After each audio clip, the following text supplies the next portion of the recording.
Ahora sí, bienvenido. Te vamos a ceder ya el uso de la voz y los permisos para presentar. Mil gracias. Buenos días a todos. Muchísimas gracias por unirse y antes que nada, muchísimas gracias por la invitación.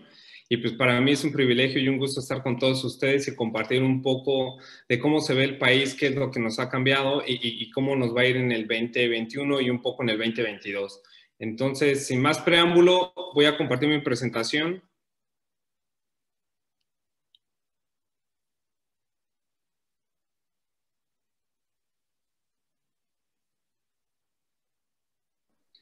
Listo.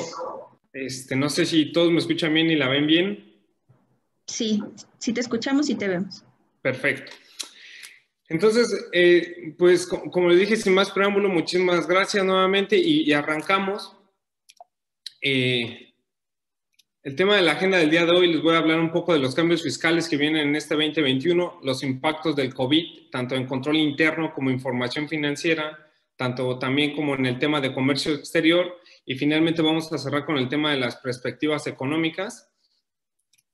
Entonces, ¿cuáles son los cambios fiscales que vienen en este 2021? Hay un tema de outsourcing que ya los ejecutivos han dicho que es un tema prohibido por el abuso del mismo. Entonces, hay unas ciertas excepciones, pero generalmente ya el tipo de outsourcing ya es muy castigado y es penalizado por las instituciones.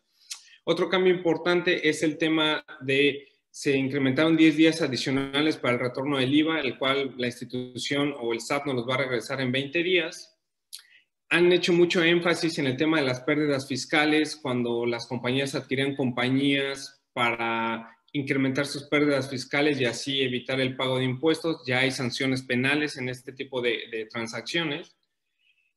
Para el tema de importaciones se establece la presunción de contrabando, en el cual dice que si no retornamos el bien importado se determina como contrabando.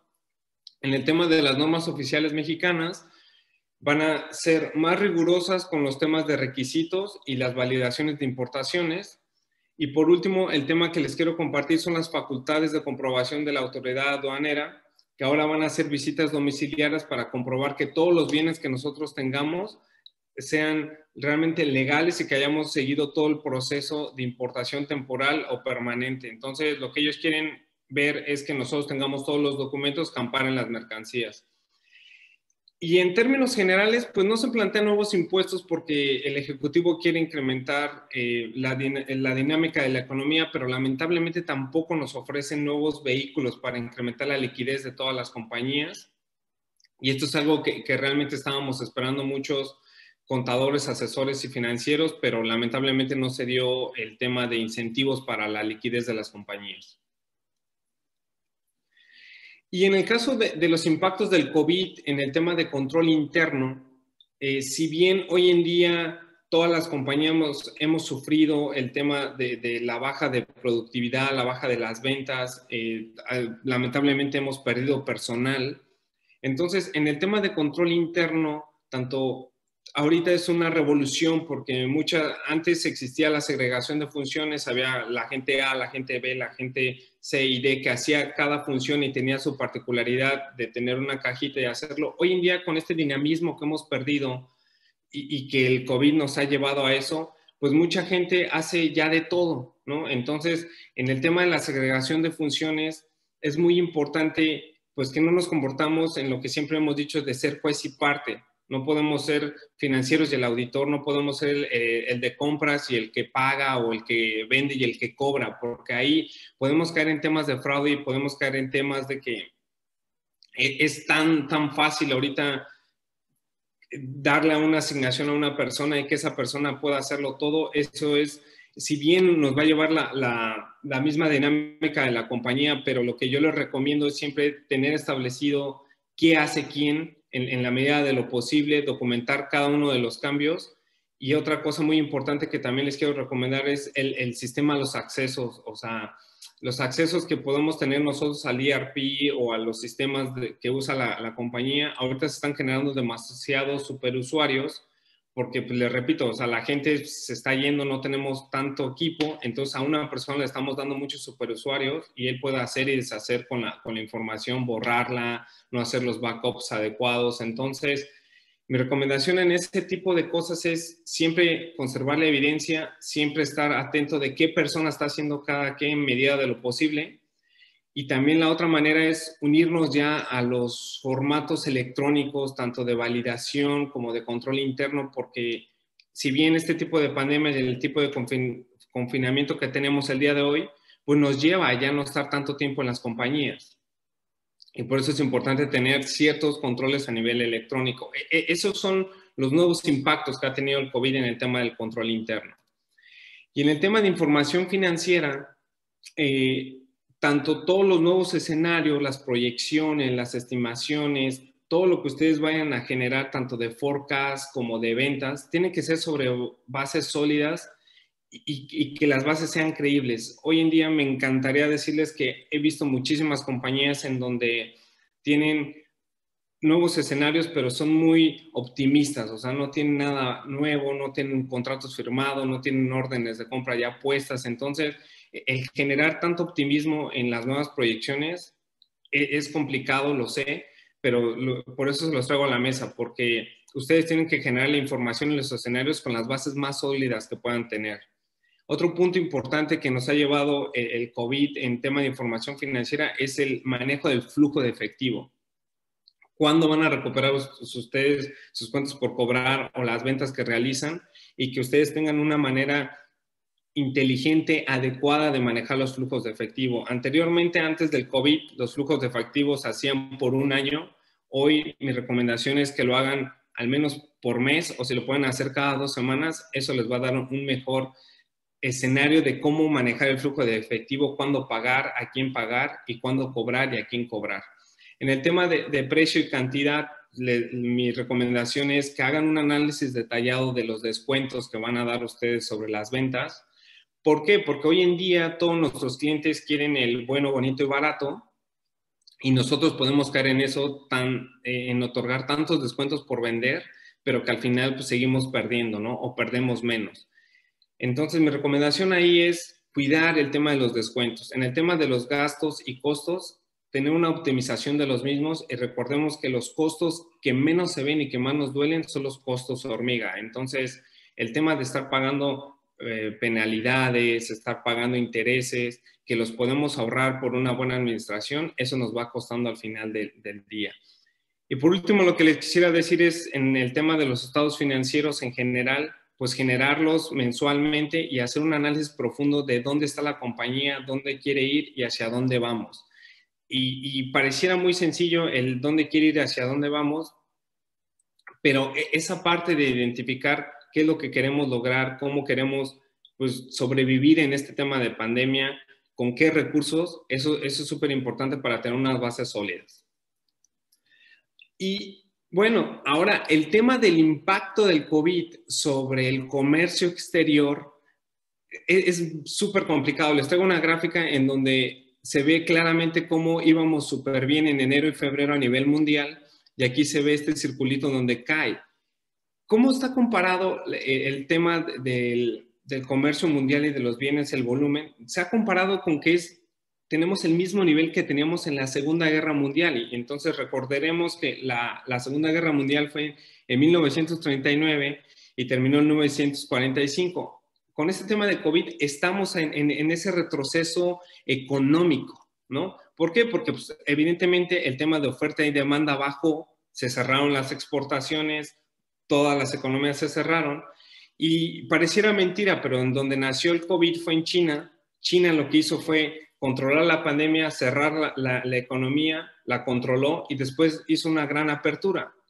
Y con ese tipo de mecanismos, lo crean o no, pues China fue uno de los países menos afectados. ¿Cuál fue la región más afectada por el COVID?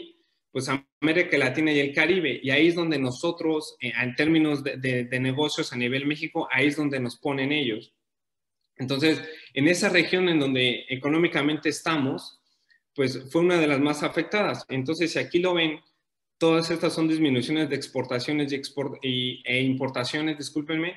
Entonces, el mundo disminuyó sus exportaciones en 18.3 y las importaciones en 15.8. Si ustedes se fijan, Estados Unidos fue en el 30.8, pero nosotros en donde estamos a nivel México, que es las economías emergentes, pues América Latina, nosotros sufrimos demasiado. Tuvimos una disminución del 26.1, tanto en exportaciones y evidentemente las importaciones de 26.4.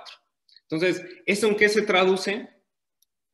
En que a nivel México, ya el cierre del 2020, pues tuvimos una disminución del PIB del 9%. Si ustedes se fijan aquí, íbamos en unos PIB de disminuciones del 2%, 3%, 2015, 2016, 2017, íbamos avanzando como país. En 2019 dejamos de crecer, pero ya a partir del 2020 ya pues disminuimos 9% del PIB, del Producto Interno Bruto, lo cual significa que la economía pues hizo un retroceso importantísimo a nivel de industrias, y recordemos que la industria hotelera, la industria de los gimnasios, la industria restaurantera, el tema de la industria de entretenimiento, pues son las industrias más golpeadas porque evidentemente pues ellos viven de que la gente los vaya a visitar y de la derrama de flujo efectivo.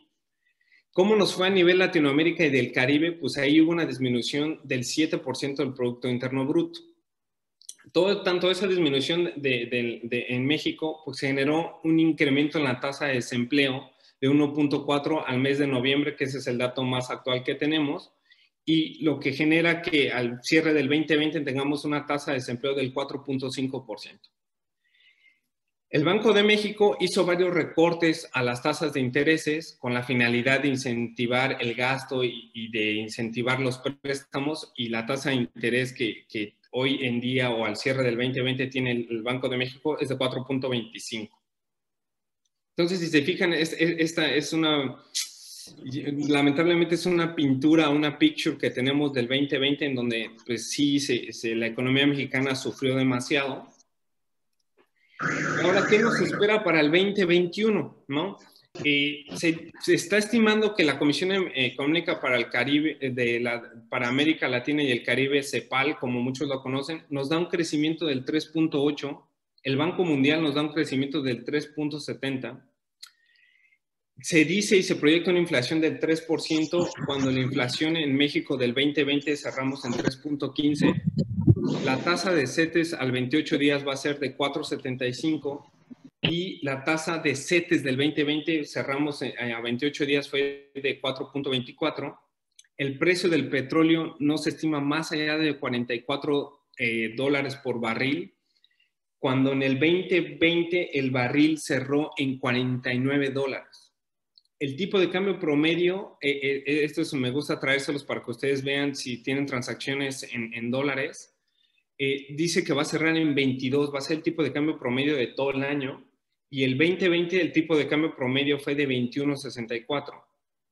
Entonces, ¿qué es lo que está haciendo? ¿Cuáles serían los factores de mejora para que realmente el PIB incremente o llegue a la proyección que dice el Banco Mundial y el CEPAL? Pues tiene que haber que el gobierno maneje adecuadamente todos los recursos, que el gobierno incentive el tema de gasto de infraestructura, que el gobierno incentive las políticas de ahorro, que vengan incremento de remesas por toda la gente que está trabajando en el extranjero, que venga el incremento de exportaciones, y lo más importante, que todo está anclado a este tipo de cosas, que es la vacuna del COVID. Si la vacuna del COVID que se está proyectando para el segundo semestre se da en los tiempos adecuados, podemos llegar al 3.7. Ahora, si se dan los tiempos adecuados el COVID, ¿qué va a pasar en el 2022? El Banco Mundial proyecta que vamos a tener un crecimiento de 2.20, 2.30 más o menos, es lo que dice que vamos a tener para el 2022 en el tema de crecimiento.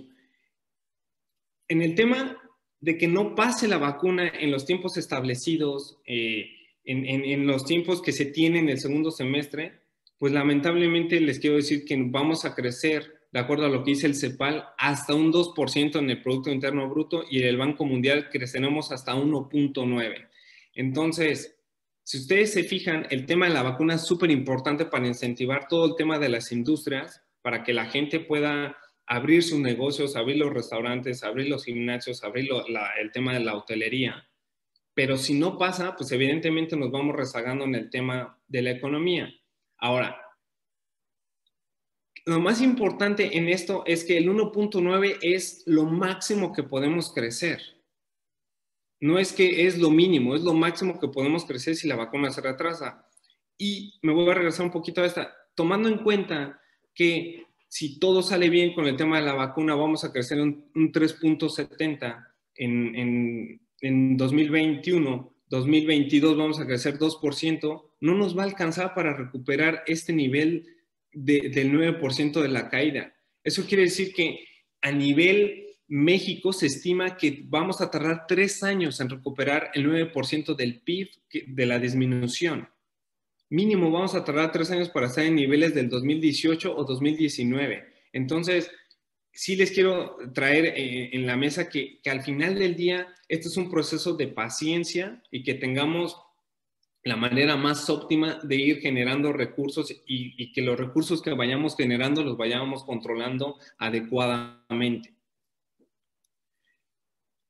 Y la buena noticia que les traigo es cómo le va a la industria aguacatera, cómo le fue en este cierre de año. Recordemos que en la industria aguacatera lo están tomando de julio 2019 a junio 2020.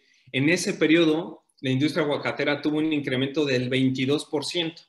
Entonces, recordemos que nosotros, los mexicanos, o México es un país que ofrece demasiado aguacate al mercado, al nivel mundial, y somos los número 1 en exportar e invadir, yo le llamo, el mercado internacional con nuestros aguacates. Y en ese periodo del 19 al 20, nosotros exportamos 964 toneladas a Estados Unidos, lo que representó que el estado de Michoacán tuviera 7% de incremento en ese mismo periodo, lo cual es muy bueno. Y si ustedes se fijan en esta gráfica, las miles de toneladas que vamos importando desde 2014 ha sido incrementando y evidentemente pues también van incrementando los millones de dólares.